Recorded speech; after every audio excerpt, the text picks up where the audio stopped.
Olá, hoje nós vamos discutir o tema acidentes por artrópodes peçonhentos aqui no Brasil. Nós vamos falar das manifestações clínicas e do tratamento nesses acidentes.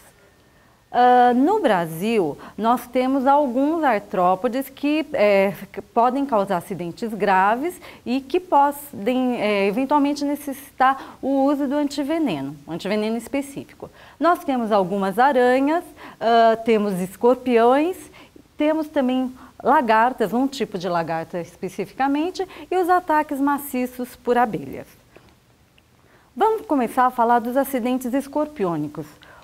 Hoje, no Brasil, eles são os acidentes mais registrados, é o que apresenta o maior número. Na verdade, nos últimos 10 anos, esses acidentes têm apresentado um número cada ano maior. E em 2012, foram mais de 60 mil acidentes por escorpião registrados.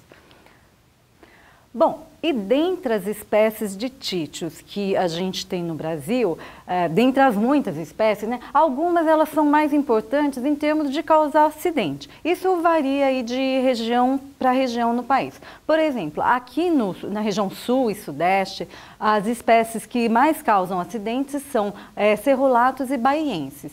Na região nordeste é o Títios stigmurus e no norte, na região norte é o metuendos, obscuros e os silvestres. Esses acidentes, eles ocorrem mais frequentemente na população adulta jovem. Entretanto, quando a gente vai observar a letalidade, a coisa é um pouco diferente. A gente pode observar aqui nessa figura que a letalidade geral, considerando todas as faixas etárias, ela chega por volta de 0,2%. Letalidade é o quanto de paciente que vai a óbito dentro daquele grupo que foi atingido.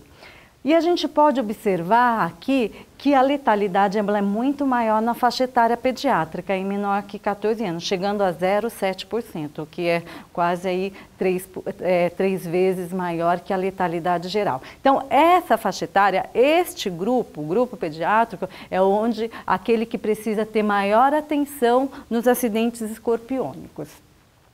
E a gente sabe também que os pacientes picados por algumas espécies podem apresentar uma maior letalidade ou também uma maior gravidade. Aqui fica especialmente evidente em relação ao Títios cerrulatus e Títios baienses. Esse é um estudo feito em Campinas, onde eles avaliaram as crianças picadas por Títios. E o que a gente pode ver aqui é que o grupo picado por cerrulatus, em cerca de 40% apresentou quadro grave. Já no grupo picado por baienses, apenas 2%. Então, a gente fala que crianças picados por Títios cerrulatus é um paciente que você precisa muito maior atenção, que são esses que têm maior possibilidade de fazer quadro grave e eventualmente a óbito. Desculpa. Bom, antes da gente falar o que exatamente acontece nesses acidentes, quais são as manifestações clínicas, só para ter ideia, como que esse veneno age. É considerado um veneno neurotóxico, que ele age em canais de sódio voltagem dependente. O que ele faz? Ele ativa esses canais, deixa esses canais por mais tempo aberto, e isso faz com que as terminações nervosas fiquem despolarizadas por mais tempo, né? E no paciente, a gente vê isso especificamente em terminações sensitivas, motoras e de sistema nervoso autônomo. Aqui a gente vai observar as principais manifestações, que são as manifestações locais. E quando você tem uma hiperatividade do sistema nervoso autônomo, vai ter a liberação de mediadores tipo catecolaminas, acetilcolina, onde a gente vai observar as manifestações sistêmicas desses envenenamentos. Vamos ver então o que esses pacientes apresentam após a picada, que podem apresentar. O mais frequente, quase 100%, é uma manifestação local. Imediatamente após a picada, o paciente vai apresentar dor local, que às vezes é uma dor muito intensa, às vezes insuportável. Pode ficar uma vermelhidão local, um eritema, e às vezes uma sudorese no local da picada. Às vezes, quando provavelmente a injeção do veneno não é muito grande, ou outras particularidades aí, pode ter uma sensação de formigamento apenas. Entretanto, felizmente, mais raro, uma frequência bem menor, os pacientes podem evoluir com manifestações sistêmicas. E lembrar, então, que essas manifestações, quando elas ocorrem, são mais frequentes em crianças. E o que o paciente vai apresentar? Dentro da primeira hora, mesmo após o acidente, ele já pode apresentar vômito, sudorese, aumento da frequência cardíaca, respiratória. Em casos mais graves, pode evoluir com arritmia cardíaca, insuficiência cardíaca, e edema pulmonar, edema agudo de pulmão, que ele é tanto de origem cardiogênica quanto não cardiogênica, que isso significa decorrente aí da insuficiência cardíaca ou extravasamento de líquido mesmo, que não necessariamente é pela alteração de permeabilidade, tá? Não é necessariamente pela insuficiência cardíaca. Além dessas manifestações, na região norte do país existem algumas outras manifestações que é um pouco diferente do que a gente observa, por exemplo, aqui na região sul, sudeste do país e mesmo nordeste.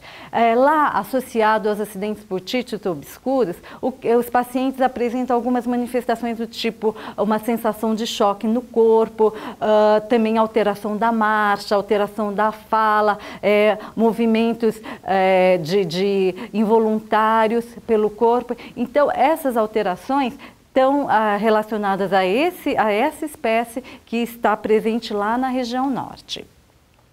E o tratamento para esses acidentes? Vai depender da manifestação sistêmica. A maioria das vezes, que a gente considera como quadro leve, que é só o quadro local sem manifestação sistêmica, a gente trata a dor. E daí depende da intensidade da dor. Quando a dor é muito forte, aquela dor insuportável, aí está indicado o bloqueio anestésico, com xilocaína sem vasoconstritor, a lidocaína. Às vezes a dor é menos intensa, é uma coisa mais suportável, daí um analgésico comum funciona. Compressa morna também ajuda. E tem situações que você faz anestésico, dali a pouco a dor já volta. Então, às vezes é necessário associar um opioide para esses acidentes com muita dor persistente. Não tem indicação nesses casos de fazer um antiveneno quando é só manifestação local. Já no caso daqueles pacientes que fazem manifestação sistêmica, aí sim, o antiveneno é indicado. E ele pode ser usado tanto soro antiescorpiônico ou soro antiaracnídico. E, especialmente para os casos graves, há necessidade de uma terapia de suporte, seja, por exemplo, medicação para manter a pressão, às vezes o paciente precisa ir para ventilação mecânica, então quadro grave é o paciente que, além do antiveneno, ele tem que ir para uma unidade de terapia intensiva. Felizmente, esses são os casos menos frequentes. Bom, vamos falar dos acidentes por aranhas no Brasil agora. Em 2012, foram cerca de 25 mil acidentes notificados. Em geral, tem ficado por volta disso, 25, 26 mil acidentes. E no Brasil, nós temos 3 gêneros de aranha que são considerados como problema para o ser humano, para o paciente, que são a Afoneutra, que é conhecida como armadeira, a Loxosceles, que é conhecida como aranha marrom, e a Latrodectus, que é a viúva negra. Os acidentes, um maior número de notificação pela Loxosceles, a aranha marrom, principalmente na região do Paraná. Esses acidentes são mais frequentes, o de Loxosceles, na região sul do país, especialmente Paraná. A Afoneutra, os acidentes, eles são a maior notificação é no sul do Brasil e na região sudeste também. A afoneutra é a aranha armadeira, é aquela aranha, vamos lembrar aqui a imagem, quando ela se sente agredida, ela levanta as patas anteriores. Ela é uma aranha grande, geralmente os pacientes veem quando ela pica, a gente vai ver logo que as manifestações são imediatas, então, em geral, os pacientes capturam ela e é possível fazer identificação. Essas aranhas, elas têm hábitos noturnos, geralmente ficam no peridomicílio e dentro de casa também, elas costumam se esconder dentro dos sapatos. E a aranha marrom, diferente da aranha armadeira, a Loxosceles é uma aranha pequenininha, delicada, ninguém dá muito valor para ela. As pessoas, às vezes que veem que foi picado por ela, nem dá bola, joga ela no lixo. É pouco frequente que ela seja levada para identificação. E ela não é agressiva e para picar a pessoa, ela precisa ser comprimida contra o corpo. Portanto, quais são as formas de acidentes mais frequentes com essas duas aranhas? No caso da aranha marrom, geralmente acontecem os acidentes quando a pessoa está vestindo ou dormindo. Então, ela comprime a aranha e daí ela é picada. E no caso da armadeira, os acidentes geralmente ocorrem quando a pessoa está fazendo limpeza do jardim, do quintal, no sítio, na chácara, calçando o sapato, muitas vezes manipulando frutas, verduras, especialmente a banana, que ela é chamada de aranha das bananeiras, das bananas, é muitas vezes encontrada junto das bananas. E outras situações, mas o mais frequente são essas. E por conta disso, da forma do acidente, quais são as regiões do corpo mais atingidas? No caso da aranha marrom, é principalmente a região central, coxa, tronco, braço, e no caso da armadeira, são áreas mais periféricas, pés e mãos. O que acontece quando a afoneutra armadeira pica? É muito semelhante aos acidentes que a gente observa causados por escorpião. O veneno ele tem uma atividade muito semelhante ao veneno do escorpião. É um veneno neurotóxico também. Ele ativa canais de sódio, deixando esses canais mais tempo abertos e com isso as terminações nervosas vão ficar mais despolarizadas por mais tempo. E da mesma forma a gente vai ver isso especialmente nas terminações sensitivas, motoras e sistema nervoso autônomo. O que acontece quando a aranha pica, a afoneutra pica? Também, imediatamente, as coisas acontecem rapidamente. Imediatamente após a pessoa picada vai sentir dor local, às vezes é uma dor muito intensa, insuportável. E aqui a gente pode ver edema, inchaço, vermelhidão no local da picada, às vezes sudorese. Da mesma forma que o escorpião, às vezes pode ser só uma sensação de formigamento. E como essas aranhas, elas picam com as quelíceras, então não é raro a gente observar os dois pontos de inoculação. Tanto que às vezes a pessoa não viu que picou, ela acha que foi picada por serpente. Além dessas manifestações locais, que são as mais frequentes, pode acontecer manifestação sistêmica, como a gente falou sobre o escorpionismo. Essas manifestações, elas também são mais frequentes quando as crianças são atingidas.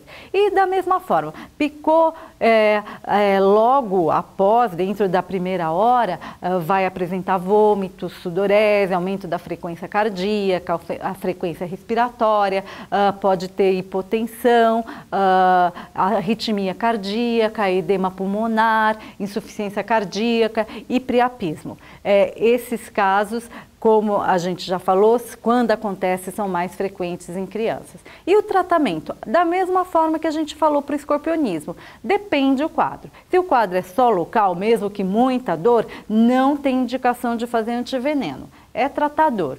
Se é muito importante, faz bloqueio anestésico, se é menos forte a dor, pode usar um analgésico comum. Se a dor, a despeito de ter feito a infiltração anestésica, ela volta intensa, é indicado fazer alguma medicação mais potente para dor do tipo opioide. E o antiveneno, ele só vai ser indicado para paciente que apresenta manifestação sistêmica. E é indicado o soro antiaracnídico associado à terapia de suporte, como nós falamos, para o escorpionismo. E os casos de acidentes por loxoceles, o loxocelismo, o que a gente vai observar? Bom, antes de falar o que nós vamos observar, eu queria chamar a atenção que dentre as várias espécies de loxoceles que a gente tem no Brasil, essas 3 são as principais causadoras dos acidentes em humanos. A loxoceles leta, ela os acidentes mais frequentes por ela em Santa Catarina, a intermédia no Paraná e a gaucho no estado de São Paulo. 2 formas clínicas podem ocorrer após a picada da aranha loxoceles, que é a forma cutânea e cutânea hemolítica. O que significa isso? Cutânea é quando faz uma lesão de pele, e cutânea hemolítica que, além de uma lesão de pele, o paciente vai apresentar hemólise. A cutânea, vamos começar por essa que é mais frequente. No Brasil, cerca de 87% a 95%, 99%, dependendo da região, acontece a forma cutânea. O paciente picado, muitas vezes ele não percebe, quando ele percebe a dor, ela não é tão intensa em geral, é uma dor suportável, ele vê aquela aranha pequenininha, ele não dá bola. No local da picada pode formar uma pápula esbranquiçada, ou como se fosse um calombinho esbranquiçado. Depois, essa área ela vai se desfazendo e pode formar uma área vermelha. Isso já dentro de 1, 2 horas, uma área vermelha, o eritema com um pouco de inchaço, edema. E dentro das primeiras 12, 24 horas, alguns pacientes, eles podem apresentar uma lesão nessa área, que a gente chama de placa marmórea, que na verdade é uma mácula, é uma mancha, né? É uma mancha de áreas violáceas mescladas com áreas pálidas, que é a placa marmórea que a gente vai tentar mostrar. Alguns pacientes podem evoluir com necrose. A gente vai ver essas imagens agora. Aqui um paciente que chegou dentro de 6 horas, a gente pode observar que no local aqui mais central, uma área mais escurecida, mais violácea e uma área vermelha eritematosa ao redor. E essa lesão é dolorosa, às vezes bastante dolorosa.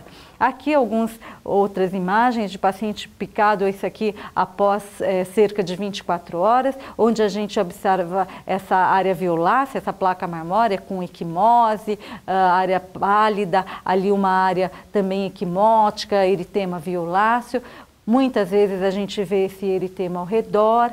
Essa lesão, quando a gente palpa na área mais central, ela pode ser uma área mais endurecida, bastante dolorosa, aquela mesma sensação de quando a pessoa tem o furúnculo, é mais ou menos aquilo. E alguns pacientes podem ter vesículas ou bolhas.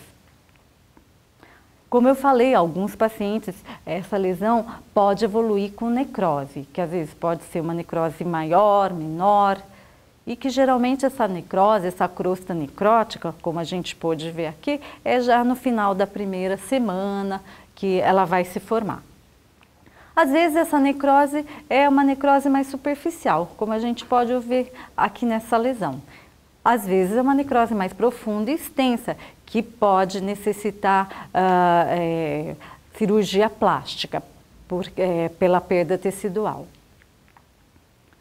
Além da lesão cutânea que esse paciente apresenta, não é raro, na forma cutânea mesmo, o paciente apresentar algumas manifestações gerais, inespecíficas, do tipo uma sensação de febre, mal-estar, náuseas, dor de cabeça e uma vermelhidão no corpo, que é o exantema. Não é raro acontecer essas manifestações e é possível já observar dentro das primeiras 24, 48 horas. Aqui a gente pode observar um paciente que tinha uma lesão na pele, né, aqui já é 6º dia, mas ele apresentou esse exantema aí na pele, né, em algumas áreas, às vezes é generalizado, às vezes é mais concentrado em algumas áreas. Bom, além desse quadro cutâneo, a gente falou que existe uma outra forma, que é a forma cutânea hemolítica, o que o paciente vai apresentar? Hemólise intravascular associada à lesão cutânea. Lembrar que não há correlação, quanto maior a lesão cutânea vai ser maior a hemólise, não há nenhuma correlação entre o tamanho da lesão cutânea e a hemólise. E alguns pacientes que fazem hemólise intravascular mais importante, mais grave, esses pacientes podem evoluir com complicação, que é insuficiência renal aguda e pode ter coagulação intravascular disseminada. Aqui um paciente que apresentou o quadro de hemólise, né? O que chama atenção nesses pacientes é a icterícia, se a anemia for muito importante, vai ter fraqueza também, e a hemoglobinúria, a urina fica escura, aí uma cor de um chá forte. E o tratamento? Aí depende o tempo que o paciente chega no loxoscelismo cutâneo. O antiveneno ele é indicado tanto no loxoscelismo cutâneo quanto no quadro hemolítico. Só que no quadro cutâneo, quanto mais a demora entre o paciente ser atendido, aí realmente o antiveneno não vai funcionar no sentido de não fazer necrose. Até mais ou menos cerca de 48 horas, se o paciente chega após a picada, então ele recebe o antiveneno e corticoide. Se ele chega acima disso, provavelmente ele vai receber só o corticoide. E além disso, como aquele exantema, aquele vermelhidão pelo corpo, muitas vezes é pruriginoso, coça, então é indicado também antihistamínico. A lesão ela é dolorosa, principalmente na primeira semana, às vezes muito dolorosa, incomoda muito, então uma analgesia o suficiente para a intensidade da dor. Se necessário, opioide deve ser indicado. E quando a lesão ela se delimita, faz a necrose, a crosta necrótica, aí é indicado o debridamento da lesão cutânea e, eventualmente, se necessário, enxerto cirúrgico. No caso do loxoscelismo cutâneo hemolítico, o paciente faz hemólise, então o antiveneno está indicado, associado ao corticoide, independente se ele chega mais que 48 horas, ele está indicado. Associado a isso, ele faz insuficiência renal, tratar de acordo, se necessário, diálise, se faz uma anemia importante, reposição de concentrado de hemácias. E os acidentes por Latrodex? São acidentes bem pouco frequentes no país, tanto que no Brasil não há tanta informação. Esse veneno, ele também é neurotóxico. Ele age em terminações nervosas, na pré-sinapse, e o que ele faz? Uma das formas, né, que ele pode atuar é ele formar poros ali no nervo terminal, na membrana, e facilitar a entrada de cálcio intracelular, fazendo que essas vesículas pré-sinápticas liberem seu conteúdo. Conteúdo, por exemplo, que a adrenalina, noradrenalina, acetilcolina, GABA e glutamato. As manifestações do acidente por Latrodectus são, o que a gente pode observar? No local, logo após a picada, dor. É uma dor que os pacientes referem como suportável, uma dor em queimação. Alguns pacientes podem, cerca de 10 minutos após a picada, apresentar uma generalização dessa dor. Vai doer o corpo inteiro, pode doer o corpo inteiro. São descritos tremores também, contratura nesses pacientes. Há outros tipos de manifestação sistêmica, como agitação, um mal-estar, tontura e até quadro de hipotensão, náuseas, hipertensão, retenção urinária, priapismo. De descrição que a gente tem aqui do Brasil, no local, a maioria das vezes é dor. E de manifestação sistêmica que tem referido, especialmente parestesia, sudorese, tremores e dor em membros inferiores. No Brasil, nós não temos um antiveneno específico para esse tipo de acidente. Então, em havendo o acidente com as manifestações sistêmicas, é terapia de suporte, é tratar dor, se tiver contraturas, tremores, relaxantes musculares, às vezes o paciente está muito agitado, ansiolíticos, então são medicações basicamente sintomáticas. E as outras aranhas? Nós temos um monte de aranhas que podem causar acidentes. Duas delas que relativamente frequentes os acidentes é a licosa, que é a aranha de jardim, a aranha caranguejeira também. Todas essas outras aranhas, elas podem causar um pouco de dor na picada, no local da picada e eventualmente alergia. Às vezes a alergia é importante se o paciente é hipersensível. Entretanto, não há envenenamento. É um quadro apenas de hipersensibilidade, apenas entre aspas, que às vezes pode ser anafilaxia, mas não há envenenamento. Então o tratamento é voltado para alergia, para dor. Vamos falar agora dos insetos da ordem Lepidoptera. Nós vamos falar dos acidentes com a fase larval dos lepidópteros, que são as nossas conhecidas taturanas, ou lagartas de fogo. Os acidentes mais frequentes são por essas lagartas, os megalopigídeos, que são essas taturanas peludinhas. E também pelos saturnídeos, que são essas lagartas que têm as cerdas parecendo um galinho de alecrim, ou árvore de Natal, por exemplo. O que acontece quando há o contato com essas lagartas? Geralmente quando você encosta nela, muito frequente em jardineiro, quem está mexendo no jardim, acontece esses acidentes. E daí dá uma dor local, às vezes muito intensa, com irradiação para a área de drenagem ganglionar da região, e pode ter edema, eritema na região, mas a maioria das vezes é isso, tá? O tratamento, às vezes com uma compressa gelada, lavar com água gelada funciona. Às vezes a dor é muito intensa, que há necessidade de fazer bloqueio anestésico ou um analgésico mais potente, mas a maioria das vezes usando o gelo, a água gelada, funciona. Entretanto, eu queria chamar a atenção para vocês dessa lagarta, que é a Alonômia. A Alonômia, os acidentes também, em geral, acontecem nas mãos, a pessoa vai encostar numa árvore inadvertidamente.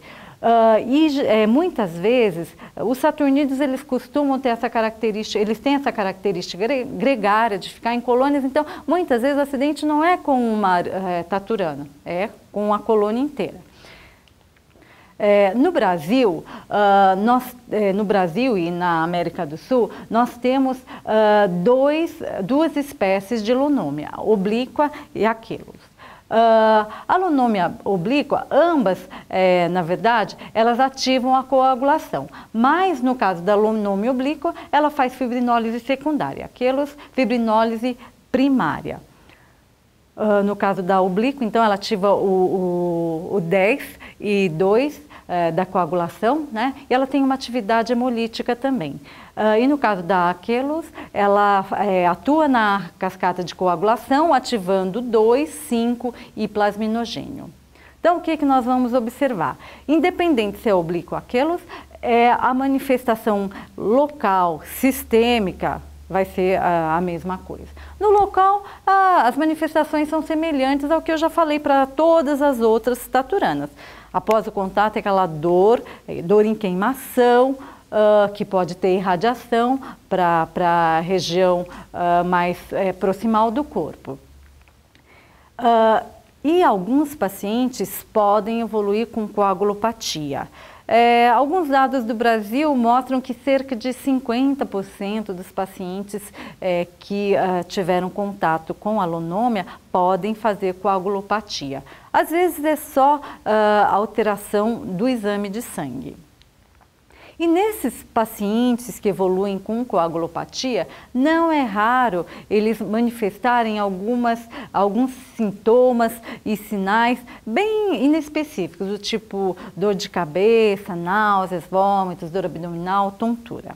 Então, essas manifestações, quando elas presentes, elas podem ajudar a gente pensar que esse paciente pode apresentar aí um quadro de coagulopatia. Mas na ausência delas não significa que não há coagulopatia. Paciente que tem contato com o lunômia, sabidamente, ele deve ser avaliado do ponto de vista laboratorial, buscando avaliar alterações de coagulação.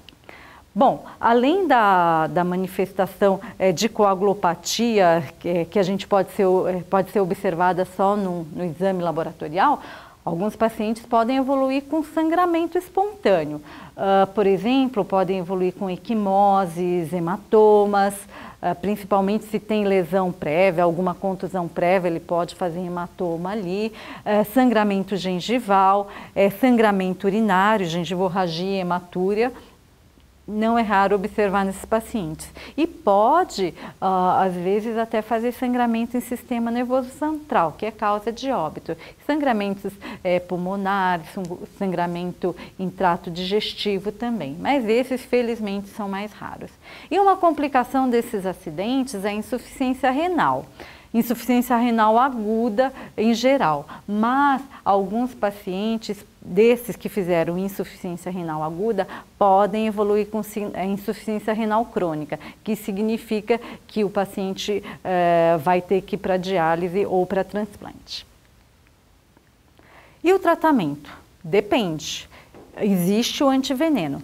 Se o paciente só tem a manifestação de dor, trata-se a dor.